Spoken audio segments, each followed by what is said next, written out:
Helpline Sports Reporters to Keep the Change podcast. Look at you, Yeah, Dapper what's up, Dan. man? I love those are those prescription glasses? Say that again? Are those prescription glasses? They are. Dude, those are I, look like I a little got the Ray-Bans. I have these exact Ray-Bans and sunglasses, and both the gold ones and the gunmetal gray. you're So I giving off just a little got a Jeffrey prescription Dahmer glasses. vibes. Just messing with you. No, dude, those are cool. I love those. I'd rock those. Awesome, buddy. How is selling cars today? Not too bad. I ended up had some customers that came in that started out by saying, "Oh, they've lived there for however long, never been able to buy a car there their whole lives, and buy a lot of Jeeps and." Ended up selling them a Jeep, but all of a sudden, then they were super cool people. Had a good time, enjoyed working with them, and yeah, if you sell one a day, that's a good day. Hey, one a day. That's 30 in a month, man. 365 in a year. That's all it is. That's heck yeah, dude. What about bets? How you doing on your bets? And I put together an 8-legger on the basketball games tonight. Round robin all of them, threw $1 at it each single way. So far, 4 games have finished. I'm 3 out of 4. And the 3 games that were currently active, I think LA should have just started right around this time. In those 3 games, there was one that was currently a tie, one I was winning, and of course Oklahoma City let me down. I don't know why I would bet on Oklahoma City as a Cavs fan. I should just know to always either bet against them or just don't bet for them because fuck OKC. um, State. so last week we were talking a little bit about AI sports betting. As you know, I would say, for the average person here who's trying to make a little bit of coin gambling, which it's I would not recommend this as something that is like if you're looking to make a lot of money, like this definitely like high risk, but there is ways to do it. Um, I know yourself, you are pretty successful at what you do. What are some like what's your kind of strategies and what's your kind of tips as you're looking at slates and kind of formulating plays to give you high returns? So there's a lot of different sites out there that you can go and you can look up stats, and I don't think that looking at season long stats is a great idea because so much can change in a full season of basketball or hockey or whatever sport we're playing. But look at the last 5 games. Get a good feel for what's been going on in the last 5 games. If there's, an outlier in there, say somebody's averaging, between 13 and 16 points a game. They had one game where they went off for 37. Don't take that into the norm, but just try to take those averages, play it safe. I mean, you can go crazy and you can place dollar bets. They're going to pay you a few grand. Now it's very interesting you say, look at the last 5 games. And that's, for the just starting sports gambler, um, you can look on that stuff's right on ESPN. And most of the time you're seeing last 5 games, even they're giving you that. I agree. I do think you can really start to see some patterns in how teams are trending. I do think there is a little bit of validity in like season long stats, but if you're looking for the information that's going to give you the best chance for that game, it's definitely relying more on like what's happening on the last 5. Yeah, and again, always gamble responsibly. At the bottom of this Yeah. video, throw that in there. Don't forget, Mac. Throw the gambling number in there. As I tell everyone, please gamble responsibly. Do only bet what you can. Don't bet the rent on a parlay. No, do not do not do that. Um, awesome. Well, let's get right into it. We got a lot to talk about today. There's a lot that's been going on in the sports world and some really, really cool things um that I think are kind of changing the game. Before we get into those, though, I do have to talk about we were hot on our predictions last week on our Knockout Bets podcast. I predicted the John Jones fight exactly down to a T on what was going to happen, and he literally went and delivered it like a game plan. really well executed. It's good to see John Jones back. And again, when you check out Knockout Bets podcast later this week, you'll hear a little bit more about that. Also, Carr to the Saints. You called that one, man. How? Yep. Yeah. I mean, It what's just your felt thoughts right. on that? And I feel good for him. I feel bad for Jameis because as much as a goofball as he is, I'm a famous Jameis fan. He's just fun to watch. He's a gunslinger. He's going to take a lot of risks. He's going to throw a lot of picks, but He's man, gonna he's going to eat make them dubs. He's gonna eat plays. them dubs. Uh, But yeah, why not? So I'm trying to figure out where he could land at this point. I I don't know if there's many teams that give him a chance as a starting quarterback, or if there's any team that gives him a chance as a starting quarterback at this point. But just got to go somewhere that's got an injury-prone starting quarterback that's kind of mid, and just go get your chance. But yeah, and I like Carr. yeah, yeah, I I think wish the best Carr. for him. I You think just Carr seems to the like he's Saints a is good. top-notch person, not just a football player.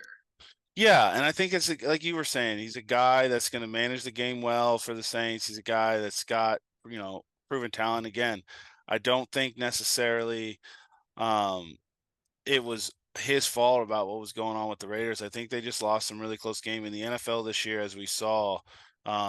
It was really competitive, and it just didn't fall their way. But the Raiders have already come out and said that they're moving on in a different direction. So they got rid of him, and I think it's a good pickup for the Saints. I'm excited to see. And again, I think that division right now is very weak. And with Brady leaving, I think that's wide open now. I think, he's got a real chance to get the Saints into Almost the makes New playoffs. Orleans the favorites.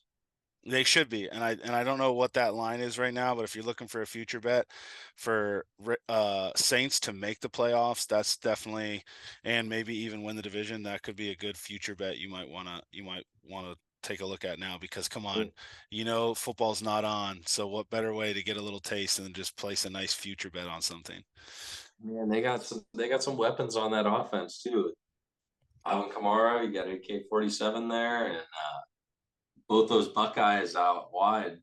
If Michael Thomas is healthy, he's a top 5, top 10 talent wide receiver in the NFL. He just hasn't been healthy in what 2.5 years at this point. Yeah, And and they still got the draft too. They could pick up some guys in the draft. It's the Saints. The Saints have definitely made a good choice. oh I yeah, I think it's the right move. Um, Olave's gonna ball out again this year too. yeah, exactly. Speaking of crazy quarterback moves, and I still can't believe we're still talking about him. This is like episode 11 now, and he's still what is going on with Aaron Rodgers? Breaking news: the Jets. This is how crazy Aaron Rodgers is. The Jets flew out to him. Not Aaron's flying out to meet the Jets. The Jets are flying to Aaron Rodgers, which is to me that's its own That's so craziness. tizzy. um, what's your thought? How would Aaron fit in well with the Jets? You think? And I think he'd do all right in New York. They don't have any weapons, like none, anything at all, which is no different than what he had in Green Bay last year. So if he's just looking to go somewhere where he's going to be a big name and get paid a bunch of money, it's perfect. But is the excuse me, are the Jets an improvement on leaving Green Bay? You're not getting any younger at this point, A Rod. So if you're trying to win, or I don't really think he even cares so much about winning. I think he wants to win another MVP. Yeah, but I mean, they do have the one thing I do think would be intriguing is they do have Garrett Wilson, Wilson's and offensive rookie of the year, last year. I think Sauce is good on defense to help kind of keep them in games.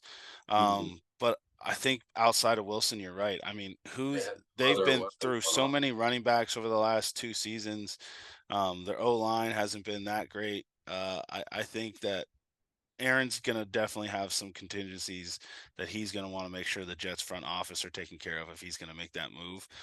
Plus, he's got to move to New York, which I've just moving down from the Northeast. Uh, He wants to go out west. oh my God, it is terrible up there. And So his cousin Brock's going to lose his job, and Aaron yeah, Rodgers is going to end up in I know, San right? Poor Brock Francisco when Purdy. all said That and done. Poor Brock Purdy, that guy. Um, Keeping on quarterbacks, I got 2 more for us. Um, Lamar Jackson has just come breaking news. Lamar Jackson, the Ravens have signed him to non-exclusive 30 something million. I know it came in around 15 million or 13 million less than what he was projected. He's What's gonna. hap what's happening in Baltimore, man? So I was not a huge fan. I love Baker. I was not a huge fan of the whole Deshaun Watson signing, but Andrew Berry is a freaking genius. The chaos that he has wrecked in this league. My buddy that's an Eagles fan is freaking out on a daily basis, trying to figure out how they're going to pay Jalen Hurts and how much they're going to have to pay him next year. I know all of my friends that you guys that are Bengals fans are freaking out about Joe Burrow. Oh How yeah. how many is it going to be 50, 55 million? What the heck's he going to ask for at this point? And all of this is a ripple effect of Andrew Berry and Jimmy Haslam giving that 235 mil guaranteed, fully guaranteed to Watson. I'm here for it now. The whole NFL, the Johnny Manziel said it 10 years ago that the Browns were going to wreck the league. He just was a little early on his prediction. Andrew Berry, Deshaun Watson, and Jimmy Browns have wrecked the NFL. Nobody knows what's going on in the quarterback market at this point. God, it's going to be there's going to be quarterbacks getting paid $60 million a year next year. Next Yeah. offseason, calling it $60 million a year. Yeah, I do agree with you, and I know we've talked about this before. It's the Browns and the Watson deal have changed the game, and really, I think is the big nucleus of why we're having all these conversations now, and why all these quarterbacks are coming forward, and why it's such a big topic of conversation. Because you got guys now that people keep mentioning, like guys like Justin Herbert, like you said, Joe Burrow, Jalen Hurts.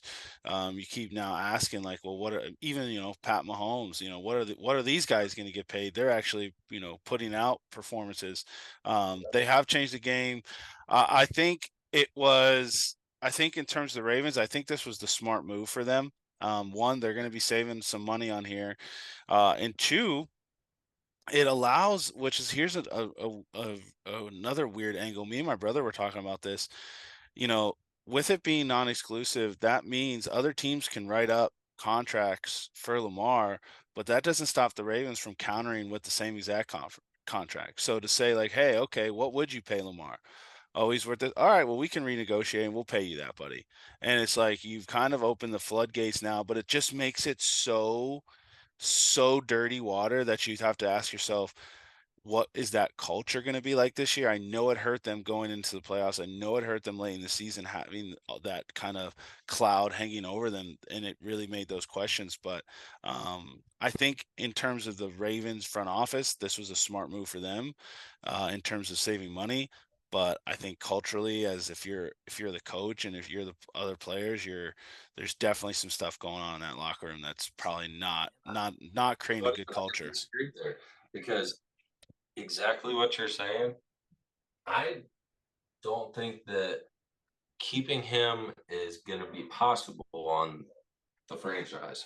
I don't think he plays this year. I think he sits out, says, I've already made what $100 million so far in the last 5 years. 1 year, I'll be all right. If you're not going to pay me what I feel like I'm worth, I'm not going to risk injury. I'll wait a year and I'll go get it somewhere else that I feel like I'm truly appreciated. And that is just going to cause an entire chaotic reaction in that Baltimore locker room that, well, that's their leader. Lamar's been their guy for the last 4 years. He brought them back to relevancy after they fell off. He's been the face of that organization for at least the last ever since he got into the league. He's been So one an MVP, and now you're not going to pay him what yeah, just and not even close to what he's worth. We're talking about $100 million in guaranteed money yeah, plus a win. yeah. They definitely, like I said, financially they're saving some money. Um, who knows? Maybe Aaron Rodgers goes to the Ravens. You heard it here first. Um, Honestly, No. wouldn't be a bad move. Uh, I I agree though. I think the Browns this is all the Browns doing, and just classic Cleveland, just always stirring up the pot. You gotta love Cleveland. And again, I still think Cleveland has a real chance. And again, being a Bengals fan, this is me saying this as a Bengals fan. I do think Cleveland's got a real chance to compete in the AFC, if not win it next year. Um, but definitely the Ravens have some stuff they have to figure out. Wrapping up with quarterback talk. This one's just, I can't even believe we're talking about it, and it's definitely not going to happen. But Rich Eisen coming out, Tom Brady unretiring, Tom Brady then tweeting out that if you're gonna unretire, you've never adopted a cat for your 9-year-old kid. I think this is all fake news. What do you think? Do you think Brady's really done? Do you think he's coming back? What do you think? Man, I don't know. This one I keep going back and forth on because I don't feel like Brady is willing to accept walking out on a low note like he did. I feel like he is too arrogant, too freaking self-centered, and too full of himself to accept that people will talk about for the rest of his life. And yeah, you were really, really subpar that last year. You were an average quarterback at best. When in his head, Brady still thinks he's the best fucking quarterback in the world. There's no doubt about that.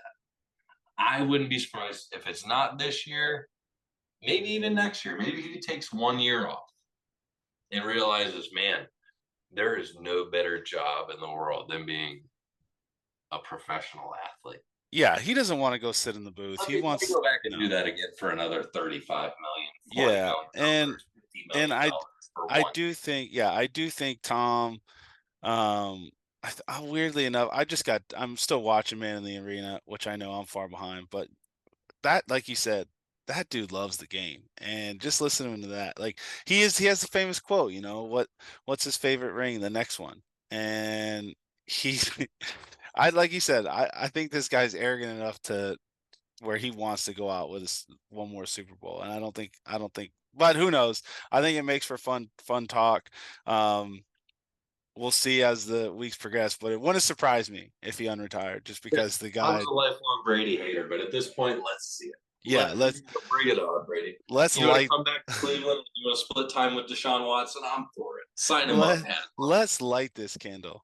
I want to say Bengals. There you go. That's a great backup QB to have, by the way. Yeah. A lot better than John Kidna, even though I love John Kidna. Just still, could you imagine if we would have had Tom Brady as that backup?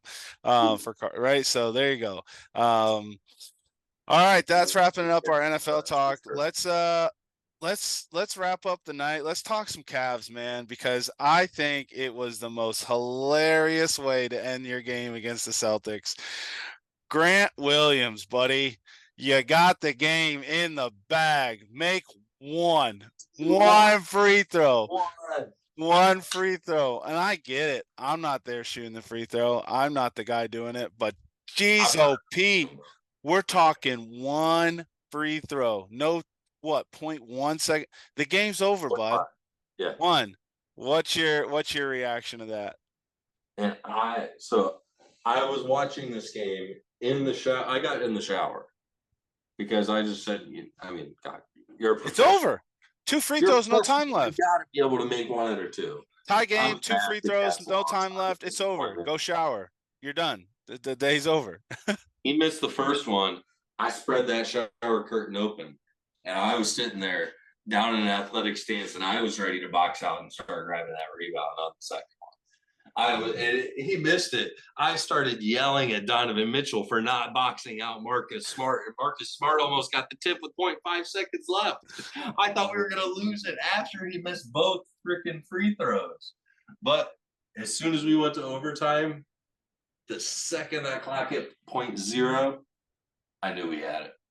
Oh yeah, I think so. I mean, the tide had turned. We went in overtime. We find a way. Yeah, the We're tide had young. turned. That might be part of it. They just have so much energy. They don't get tired. They don't get scared by the big moments. And I think we're 3 games back of the Celtics, 4 games back of the Bucks right now for the best record in the East. We're in the top 5 overall in the NBA. This is the best Cleveland Cab team in my lifetime that doesn't have LeBron James on. Yeah, so it's a good point you bring up, and I'm not a Cavs fan, but as an average viewer, I think for me, what I've seen the Cavs' biggest problem is the way that they're starting basketball games and the way that they're coming out of halves. Right? I think they play great second quarters, and I think they end games well, but they really start off really slow, and it's not. I was telling you this when I was watching them against the first Celtics game. They started the game. They were still up 3 points in the first quarter, and I swear they had played like they were down 20. Yep. And then they came out and had a really bad second quarter, even worse third quarter, and then again down 17. They bring it back within what was it, four or five. Yep. Um, Same way this next game. They start off terrible, again, figured it out. But how long can someone withhold that? How do you see the Cavs if they want to get more consistent? What do they need to do to give themselves a chance of making the championship this year? We need we need our Steve Kerr. Right now, we're Golden State with Mark Jackson. We have a lot of talent, tons and tons of talent, and the players like the coach. JB's not a bad guy. I like him a lot, but he's just not the coach that's going to take you to the finals and take you over the top. For whatever reason it is, I don't understand why the officials don't respect him. We consistently are getting sort of, and I hate to complain about officiating, but when it's blatant, you're calling it one way for one team and the other way for the other team. You're giving every ticky tack foul for Boston, and not just that game, but across the board. A lot of ticky tack fouls going one way. And we got our dudes getting freaking raped under the hoop. Jared Allen's getting just two arms shoved, and they don't call it for us. And JB, you just see him out there, just shoulders crossed, just all right, come on, like really, really. And I'm just waiting for the dude to come unglued because at some point you have to. Like if they're not going to give you the respect, they're not going to give you those calls. You need to just come. You almost have to make a fool out of yourself as a coach at that point, just to set an example to get awareness around it. Pull a Bobby Knight and just chuck a chair, get teed up and get ejected, spark up the Orville, team. Ohio. Yeah. Come on, Bobby Knight. My freshman basketball coach in high school, Coach Mack, he knew Coach Knight back in the day. Is also an Orville alumni, and man, you know, there's just times you need to throw a chair. May not be always appropriate, may not be the things you want to teach your kids, but sometimes you just got to get your message across. We're gonna And clip I that. don't feel like That's a good clip. Make sure we clip that. Sometimes you just need to throw a chair. That keep the change and throw the fucking chair. Sometimes you just need to throw a chair. That's just real. That's just real life. That could make a good shirt too. Keep an eye out for that shirt. Sometimes you just need to throw a chair. Um, So I agree with you. I think again, I do think that first game against or 2 games ago against the Celtics, again, it literally looked like it was the Celtics refs, I mean not Celtics, but the refs for that game were calling everything going towards Boston. Um, I do think the Cavs are getting the short end of the stick, and I do think maybe that does come down to a little bit of a coach not sticking up for or speaking to the refs in between on timeouts and saying, "Hey, this is what's happening. Like, are you noticing that?" Because I think there's ways to approach refs too, because they're humans. They're not machines. They're not making perfect calls. But if you're not advocating for the players too, then what does that feel like to your players? I do think, like you said, I think you kind of got to get a little fired up to at least let the players know that you're playing, you're coaching for them, and you're trying to get them something. But it does feel like he just accepts it, which again, he's trying to be a good role model. But I do think there are some times which you need to kind of advocate for your players and let them know, like, hey, this stuff's happening. Like they're getting pushed under here, they're getting grabbed. They're hitting us on shots. All that stuff. It's got to come from the coach. and it comes down, I'm sure, something that we all heard at one point as a kid from our parents. It's do as I say, not as I do.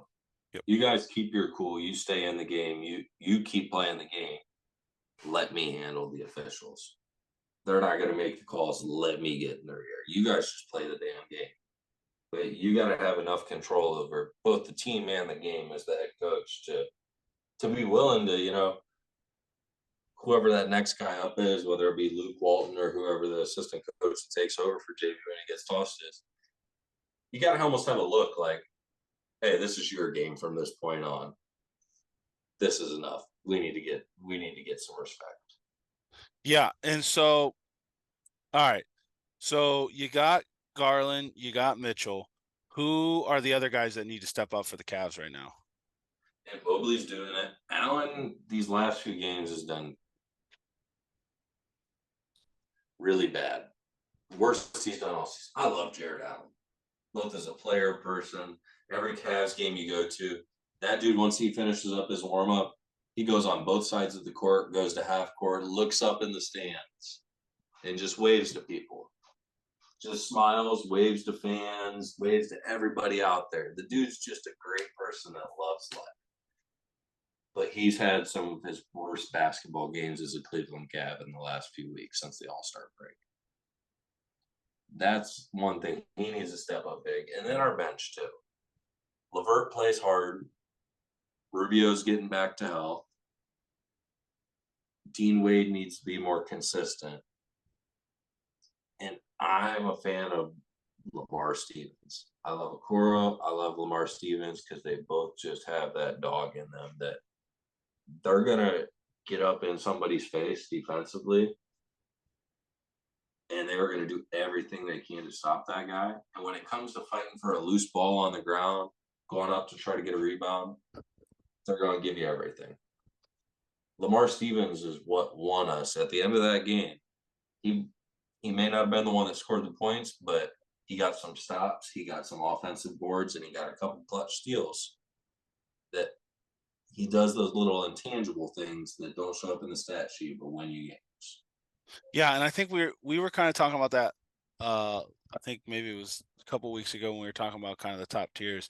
So those guys like Draymond Green, right? Like it's those guys that know roles and get down and do the dirty stuff. I agree with you. I don't think the Cavs have necessarily that Draymond Green. I think they have players that could. I just don't think they have anyone that's kind of accepted the villain and the goon role yet for them. And again, I think that causes them to get bullied a little bit. I think it causes them for teams to go in there and say, "Oh, it's just the Cavs." And I think the Cavs aren't that team yet, but they have all the capability to do it. They're just not getting any of the respect because they don't have that guy that's going to go in and shut down um, someone when that stuff's happening.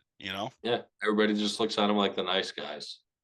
They're Yeah. all out of super soft spoken, like they don't have a big shit talker on the team. I am like, and he's super quiet at this point in his career, but I want Mobley to turn into full Kevin Garnett. Like, I want this dude talking about people's moms on while they're on the free throw line. I want him like talking about their baby mamas, their girlfriends, anything you can to get in that other dude's head and just be ready. Because God, he's a long, lean athlete. He reminds me so much just playing wise of Kevin Garnett. If he could have that edge to him that KG used to have, It that's helped you guys that's against the Celtics. I mean, Mitchell they was are chirping. championship team. Mitchell was chirping Williams on the free throw line. Who knows? Maybe So that got into his head. Williams told him he was going to hit both of them, no problem. And Mitchell laughed at him and said, "Yeah, all right, I'll be back to talk to you after you miss this first one." Oh my God. And I'm telling you, and again, imagine doing that not just for that half seconds, but imagine a whole game of someone being able to do that. It really does. Cause again, it's the NBA. It's high pressures, the best basketball players in the world. And it really, what that comes down to, it's not just skill anymore as much as it's just keeping a good mental game. And look at how many teams like Draymond Green has taken players, some of the best players in the world, guys like Dennis Rodman, who could just literally get in the heads of some of the best players. It is mental at that point because everyone's got the physical talent at the NBA level. So the only way you can really attack someone is mentally. So where do you see? All right, so they're 3 games behind the Celtics. Where do you see the Cavs kind of ending the season, and what's their keys to kind of getting a deep playoff run here and potentially getting to the championship? I still firmly believe that we're one of the three best teams, four best teams in the East. So where I do you think see we're them probably finish? gonna Where do finish. you see them finishing the season at in the East? I think we're gonna finish third. Maybe my heart says third, my head says fourth. I got my heart says we stay ahead of Philly. Boston and Milwaukee end up 1 and 2 in the East, and we got three. My head puts Philly in front of us in the standings. We end up finishing fourth. Which, hey, cool. We still get home field advantage for one series. I'd be pumped about that. I'd be happy with that. And as far as overall season standings, I still think that we can beat any team in the East in a 7 game series. There's no team that I look at and say, man, we just don't match up with them. We can't beat them. Yeah, if they can move, it's like right now it's saying they're at fifth, which would put them, or they're at four, which would put them against the Nets right now. Um, So I if feel confident in that series.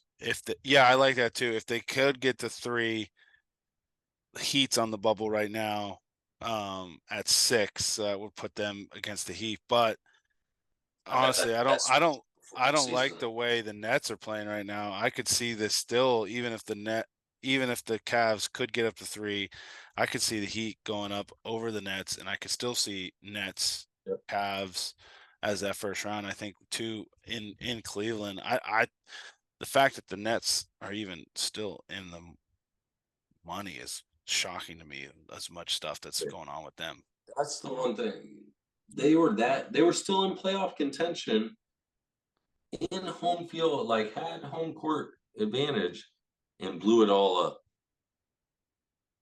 Yeah, They have an ungodly amount of draft picks over the next few years. They got a lot of young talent. They have no superstars at this point, though. And this is a superstar driven league that if you don't have at least one, usually two or three, you just can't do it. You no. can't win. Not some of the teams that have been forming, and again, even over what happened during the trade deadline, and that's just again previewing what's probably going to happen in the offseason. And again, following up on the draft, because there's some dudes that are coming out of this draft too that are going to be definitely step right up away players, and even kids that aren't even going to be going into college. And then you got the overseas players who have really been doing well the last, a decade here of really coming in and being good players from the overseas. You got guys like Doncic and Giannis Jokic. Yeah, 2.0 going in this yeah, draft. He's a exactly. So, freshman. well, lots of fun stuff for the NBA. It's definitely I'm it's good to see the NBA being competitive. I feel like for a while it was very one-sided for a long time, but I do think even like what we were saying tonight, on watching games, there's lots of close games, lots of games coming down to the wire. Um, it's definitely going to be something I think to keep an eye on. All right, I forgot one more thing before we go because we only got a short amount of time, but let's cover it quickly. Shot clock on baseball, man. What's your thoughts on that? They've just introduced it. There's been a game that's been decided by the Yeah, shot clock so yeah. far. A batter struck himself out for not being ready. Pitchers, I've watched it. If I was a pitcher and I was used to something, and now like it would really throw me off.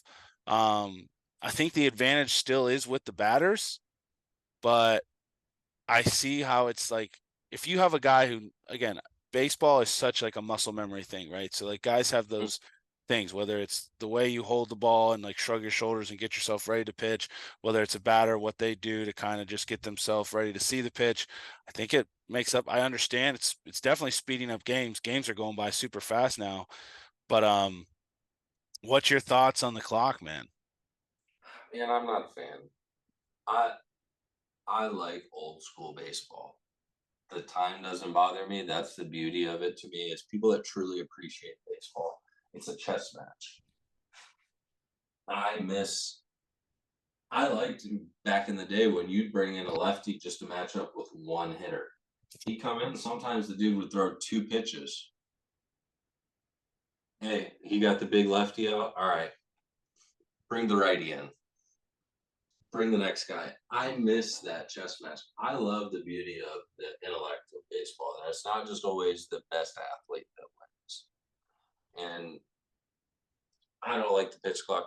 I mean, things like Nomar Garcia Parr getting ready back in the day, where that dude's standing there and he's adjusting his batting gloves over and over and over and over and over again for 15 seconds. Yeah, sometimes maybe did it get a little drawn out. Yeah, whatever. And that was cool as a kid. That made you a fan of the sport, and you imitated stuff like that in the backyard when you were playing wiffle ball. You don't have that anymore. Or Gary Sheffield back in the day, where he'd just be sitting there the whole time waiting on the pitch, and it seemed like he'd be freaking getting a forearm workout and just swinging the bat back and forth for 15 seconds. But pitch clock. Got to get that pitch in there as quick as possible. They're trying to appease a fan that is not a fan of the game of baseball. And you know, true fans for the most part will still continue to watch, but it's not doing anything for us. Yeah, I agree. I don't know. I don't think it's good for the game. I don't know. I know a lot of people are trying to say it's just something we'll just get used to, which I'm sure after next Yeah. year it won't even be something that we're talking about anymore. But for right now it's weird, and it's definitely weird to watch games. And if I was a pitcher right now, I would be if I was a in terms of betting baseball right now, is I would start just slamming overs, Yeah. because I think this is definitely going to help the batters out because the pitchers have less time to even just think through what are you going to throw here, right? Like I Mm. think, but again, people could say, well, for the batters they have less time, but I think that the batter just has to swing the bat. Yeah. The pitcher has Batting to do a great. lot and think like, do I throw out someone on first? Like I there's a lot more that goes in the mind of a pitcher, and you're only giving them 25 seconds to um make that move. I agree with you. I don't know if that was the right move for the sport of baseball, and it kind of takes away from the game, but I guess we'll see. I mean, again, it's still spring training. I Yeah, guess we'll that's right. see. But could you imagine like a playoff game being decided on a pitch clock violation?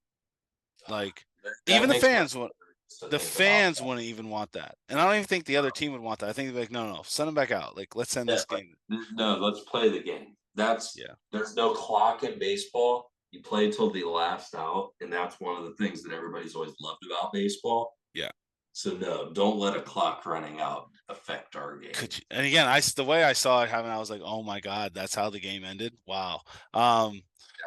Definitely crazy. Definitely have to keep an eye on it. And like I said, I've been tracking the overs. The overs have been there's been some high, and again, I know it's spring training, but there's been some football scores that have been put up in some of these baseball games. So, all right, everyone, thank you so much for tuning in. That's all we got for the night.